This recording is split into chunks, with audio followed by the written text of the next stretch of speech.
Hello and welcome to my video, UFO Encounters. I'm taking a step back from my Personal Paranormal series to bring you a video that will inform you of some very interesting experiences my family has had with UFOs. I'm going to start off with my great-grandfather. When my great-grandfather was alive, he frequently told a story that happened to him when he was younger, and no matter how many times he told it, it always stayed the same. Around the very early 1920s, he, as well as his parents, were outside and noticed a silver saucer-shaped object hovering in the sky. They then noticed that 4 others were flying in towards the stationary craft coming from each compass point. My grandfather stated that the center craft tilted up and shot straight up in the sky, and the others followed suit. He noticed that some silver material came off of the middle craft when it did this, and when it fell near the ground he tried to catch it, but it disappeared in his hands.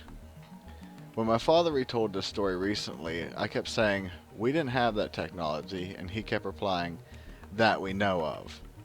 I then pushed for dates, and when he told me 1915 to 1920, I looked up planes from that era, and stated the Wright brothers' first flight was in 1903.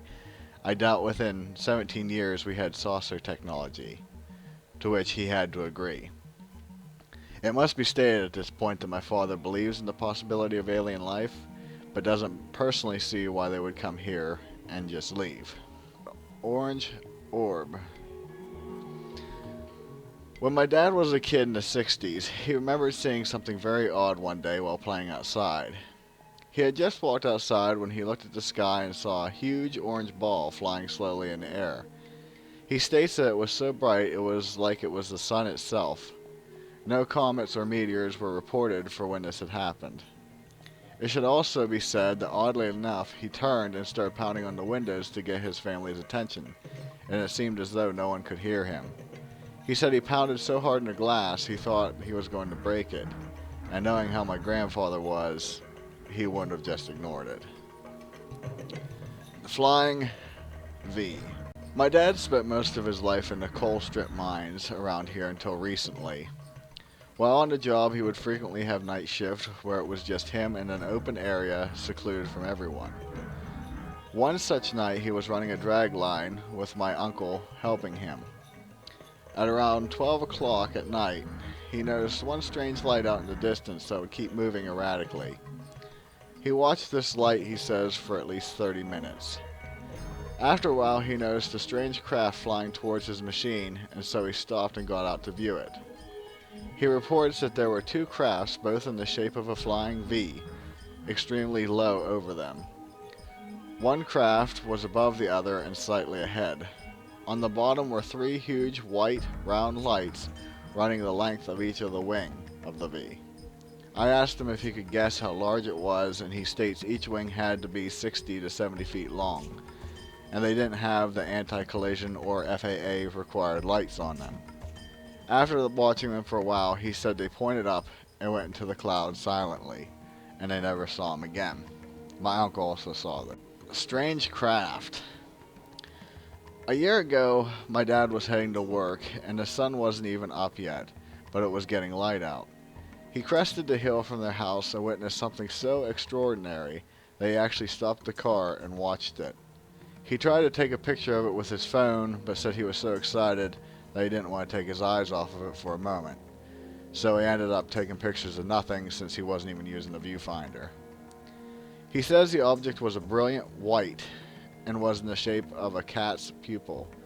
At the bottom, almost separate from the craft, was a horizontal row of 3 lights. At the top, he says it almost looked like an old TV antenna rabbit ears coming out, and at the tip of each one of the ears had a tiny light. As far as my father's reports, this is the most current of them all. He actually reported this past one to MUFON, but decided not to follow up for it because he feared ridicule. To me, I haven't heard of such a craft reported, and I think he should have followed up. Silver cigar. About 8 years ago, my wife and I were standing outside of our old house just shooting the breeze. I remember it was a warm summer day and there wasn't a cloud in the sky. We were talking about some random stuff dealing with how our days went, And suddenly my wife asked, "What is that?" And she was looking at the sky. I looked up and we saw a silver cigar-shaped object moving slowly high in the blue sky. We watched the object for a few minutes, but it finally disappeared.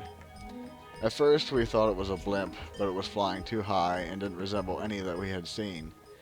At our house we frequently had airplanes flying over, but again this looked totally different and it didn't have the telltale signs of the trail behind it.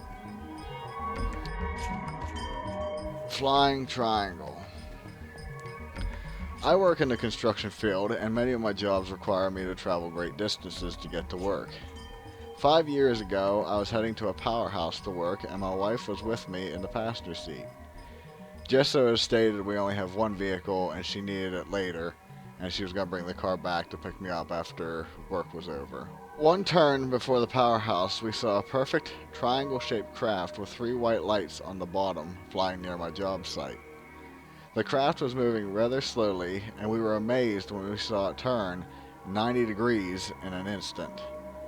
The interesting thing is that since 9/11, power plants are a no-fly zone. In fact, on the job it is stated that if you see an aircraft flying over, it's time to head for cover. So these are the experiences that we've had. I know it sounds like a script, but I wrote it out just so I couldn't forget all the little details while recording. And I hope you enjoyed it and share your experiences. So with that, be safe. I'll see you in the next one. Later.